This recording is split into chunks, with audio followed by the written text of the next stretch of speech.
सन्नाना नन्ना मुरनन्ना हो ललना सन्नाना नन्ना मुरनन्ना हो ललना सन्नाना नन्ना मुरनन्ना हो ललना सन्नाना नन्ना मुरनन्ना हो ललना मोरे मन मोहना जी मोरे दिल जोहना मोरे मन मोहना जी मोरे दिल जोहना मोरे मन मोहना जी मोरे दिल जोहना मोरे मन मोहना जी मोरे दिल जोहना मोहत मोहत सब जग मोहे ललना मोहत मोहत सब जग मोरे ललना मोहत मोहत सब जग मोहे ललना मोहत मोहत सब जग मोरे ललना मोहत मोहत सब जग मोहे ललना मोहत मोहत सब जग मोरे ललना पहली के बेरिया में कौने देवला सुमेरा पहली के बेरिया में कौने दिल सुमेरा पहली के बेरिया में कौने देवला सुमेरा पहली के बेरिया में कौने दिल सुमेरा कौने देव के नाम लाले ले ओ प्यारे ललना कौने देव के नाम लाले ले ओ प्यारे ललना कौने देव के नाम लाले ले ओ प्यारे ललना कौने देव के नाम लाले ले ओ प्यारे ललना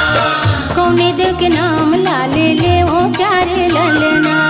कौने देव के नाम लाले ले ओ प्यारे ललना गुरु घासीदास हा बड़ सतवादी है घासीदास बड़ सतवादी है गुरु घासीदास हा बड़ सतवादी है घासीदास बड़ सतवादी ओ तो सत उपदेश ला सुनाए प्यारे ललना सत उपदेश ला सुनाए प्यारे ललना सत उपदेश ला सुनाए प्यारे ललना सत उपदेश ला सुनाए प्यारे ललना सत उपदेश ला सुनाए प्यारे ललना सत उपदेश ला सुनाए प्यारे ललना ग्राम गिरोध में जन्म वो धरिस है राम गिरोध में जन्म वो धरिस है ग्राम गिरोध में जन्म वो धरिस है राम गिरोध में जन्म वो धरिस ओ है तो सत के खंभा लागी रोध माँ गड़ाई से सत के खंभा लागी रोध माँ गड़ाई से सत के ये खंभा लागी रोध माँ गड़ाई से सत के खंभा लागी रोध माँ गड़ाई से सत के ये खंभा लागी रोध माँ गड़ाई से सत के खंभा लागी रोध माँ गड़ाई से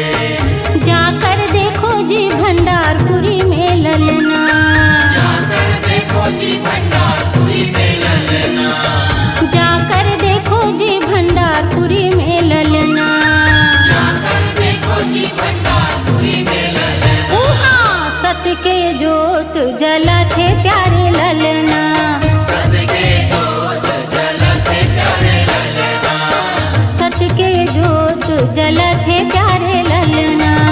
सत के जोत जलते प्यारे ललना सत के जोत जला थे प्यारे ललना सत के जोत जलते प्यारे ललना बोल गुरु घासीदास बाबा की सतनाम सतनाम सुन ले गुहार तोर पैया लागो गुरु सतनाम तोला सुमिरा थो बाबा सतनाम गुरु घासीदास बाबा सतनाम तोर पैया लागो गुरु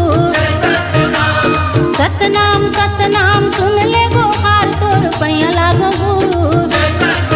तोला सुमिरा थो बाबा तोला बंदा थो देवता गुरु घासीदास बाबा